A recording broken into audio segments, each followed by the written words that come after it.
It's a whole new look for Roadrunner. We're going to bring up Frank Hurst right now. He's the president of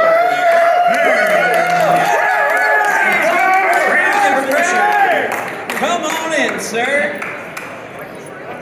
I like the trailer and I like the new logo. I like that. Well, it evokes an actual Roadrunner, right? So you can tell what it is. And I believe, not the last logo you used, but one prior to that actually had the Roadrunner. So it was really nice to see it brought back. Yeah, we're bringing the bird back. So we thought it was fun to bring the bird back, a whole new logo and image after a whole new company. So we're excited. So is that you? Was that your decision to do the rebranding? Where you're like, Mr. Roadrunner, it's time? Or how did that go about? I wish I could tell you I was that inclined from a marketing standpoint. We got a great marketing team that came up with that. So. It's awesome. So the complete transformation, let's get into it. It changed the leadership, new branding that we talked about, which is beautiful, by the way. How'd that go? I would tell you we needed to. I mean, we were in a situation where I've been public and saying that Roadrunner lost its way over time. And we really emerged as a high service, high quality carrier. They said new management team, completely new technology across the board. And most importantly, we're only doing what we do best, which is LTL, long haul, metro to metro, 36 markets across the country. How do you get that out there too? Because you mentioned it too. You want to change the narrative. You want to take back control. Changing the logo, symbolic, right? Actions within the company are really what will dictate that future. How do you go about that transformation? I think first and foremost, it is important to have new branding. It really exemplifies a new company. But let's be honest, we got to walk the talk, right? If we say that our service is better, we got to perform service. And word of mouth is so important. This is a huge industry, but a very small family. As we all know each other, and as they try Roadrunner and see the new service, it kind of manifests itself into additional volume, which we're excited about. Yeah, a lot of truckload people here, obviously. I'm an old LTL guy, 12 years in LTL. Talk about that a little bit, the lean networks that you guys developed in the Metro, and how that makes it much more efficient, less handling, less damages. Took your homework. That's awesome. That's good. There you go. So pick up, deliver in 36 markets across the country. And number one, we always load direct. That's our plan. Less rehandle. It's not hard, but less rehandle means less damage. And we go direct, so we should be able to reduce our transit times like we have twice this year. So faster and direct and less damage. So today, you're talking about trucks in this environment. About 60% of the miles that we run in the network are with Roadrunner drivers. And the remainder is purchase transportation. We don't use any rail today, so we're all about trucks and moving things over the road in an expedited manner. Awesome stuff. Yeah, because the best dock production in LTL is zero, right? You don't handle it, so you got that. So you mentioned outside sources, right? So you have your own line haul drivers. I suppose you have your own P&D drivers, but then you have your also purchase transportation. So talk about that, how you're committed to the independent contractors as carriers. That is my favorite topic, quite honestly. I feel like that we've got a great team, whether it be operations, line haul, safety, marketing, sales. My job is really to be the champion of our drivers. And that's where we spend a lot of our time, is either with customers or with drivers. And their owner operators. And let's be honest, that's the great American story, right? Men and women that start with one truck, lease on with a company like Roadrunner, and then grow to 4, 5, 6, 7, 10 trucks. And that's what we're about, is how we can empower those entrepreneurs to be successful, continue to grow their fleets at the same time. They're part of our family. And when they're away from their family at home, we're their family on the road. So how do you carry on that commitment into the real world? This has been an interesting conversation because we're talking a lot about the rebranding and the marketing copy, but how do we also make these things actually happen? How do you make sure that focus stays on the driver?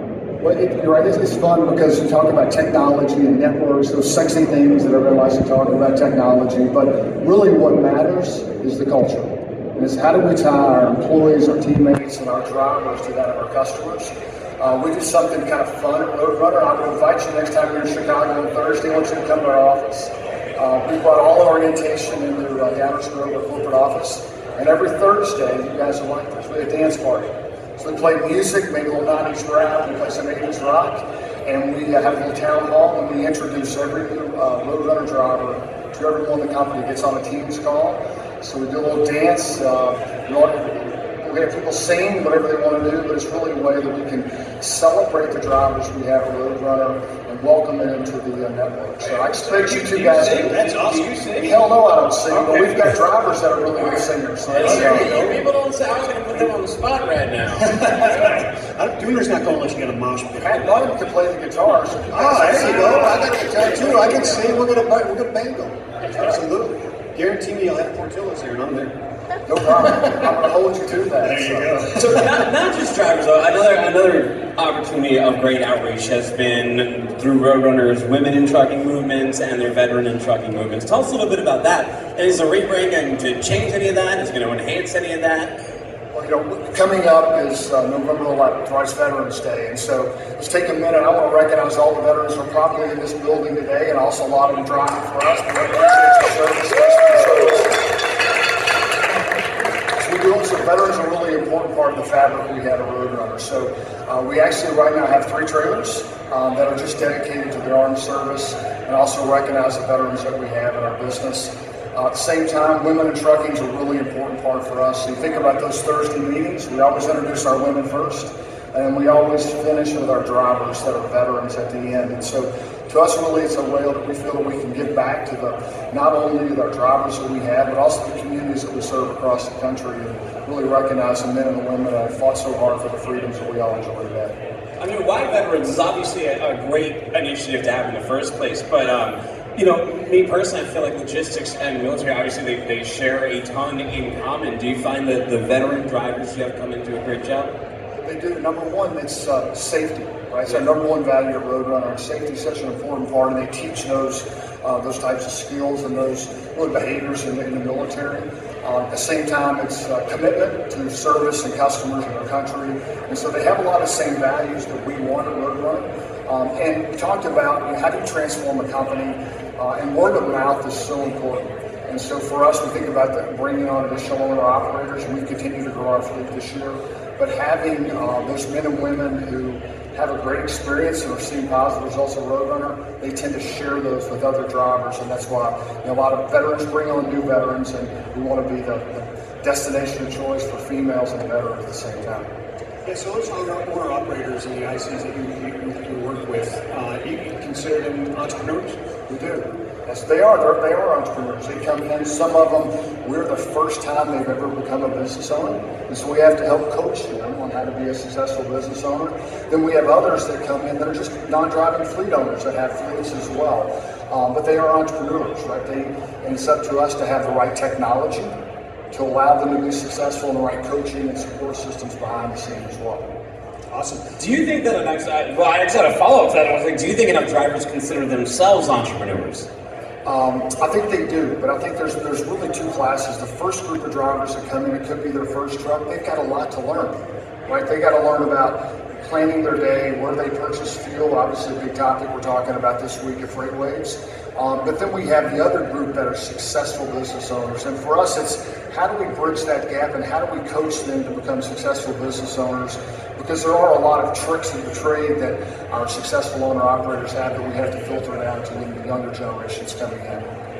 So I wanted to ask you, leaning into your strongest lanes, right, and reducing handlings, more direct loads, the transition of the company in LTL, there's other companies that were successful doing this as well. ODFL is one of them. Saya, obviously, is one of them as well. How difficult is that, doing that when you're running 36 destinations across the country, to kind of embargo that and not get outside of yourself again?